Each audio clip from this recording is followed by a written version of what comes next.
we want to talk about something that is optional in PHP, but I think it's important and it would be wise if you adopt the pattern of using this. Now it's called defaults in functions. Now you remember back in some videos we defined some functions, we added variables in form of arguments that needed to be imputed by the user when calling on the function, and you discover that if these variables are not imputed, they don't echo out anything, they give you an error result in your browser. Now let's look at what I'm talking about. Now let's define a function. Let's say function, let's call this let's call it pot, function pot, and we have an argument called race, or let's say house, and you have your curly braces. You want to echo something. Now you want to say I want my bed in the house, or in the room rather, and let's concatenate that with let's say in the house, the variable house, and let's put it like this: I want my bed in the house. Now when we call on this function, let's say we call on pot and we echo that in our browser, now it gives us an error. The reason is because we did not impute any variable inside house. Okay, now what if you decide to give it a default value that if there's nothing in here, it assumes that default value instead of giving out an error? You see, the more you refresh, the more it gives you an error, and you won't want to see all this nasty thing on your screen when you're trying to test your code. Okay, so now we'll try to give it a default value, but before giving a default value, let's try to impute something here and see what we'll get. We want to put a bedroom. Let's save that and let's refresh. I discovered I say I want my bed in the bedroom. Okay, now what if there's no bedroom? Just like we've seen, it echoed an error, it gave us an error. So you can decide to say, okay, I want to assign a default, and this is how we assign a default. Now the default should be a sitting room. Let's say sitting room, for instance,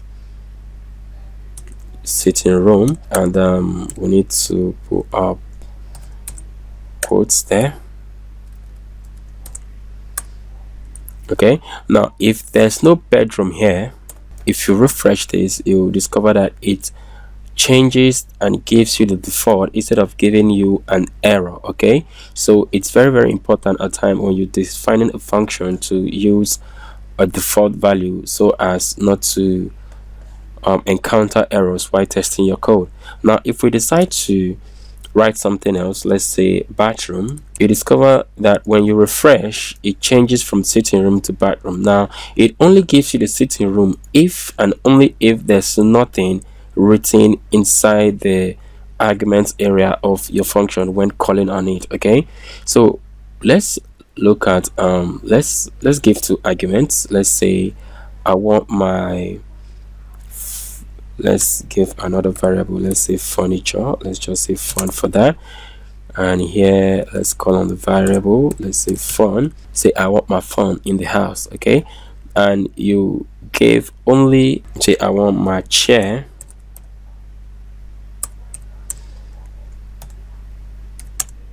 in the house. Okay, now when we refresh that, you say that everything is nice and clean.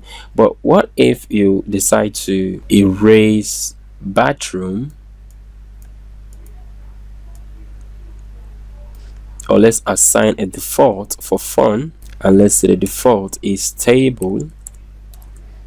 If you happen to erase the two, it gives you the default values as we already know. What if you decide to put only one argument here? Let's say we put just chair. Now when we refresh, it changes what the very first argument to chair. Okay, it changes only the first argument to chair. Now if we want to change the sitting room to bathroom, now let's look at what's going to happen. Now it says I want my bathroom in what? The sitting room. So it does not know whether the bathroom you wrote was for fun or for variable house. It only substitutes the first argument for the first argument written in the function. So it's always advisable that when you have two or more arguments in the function, always try to put a default value in the last one, okay, so that you won't get such kind of results. Okay, so this is what I want us to know about, and it's very, very important. So keep it at the back of your mind anytime you're programming the functions. It will help you out. Okay, see you in the next video.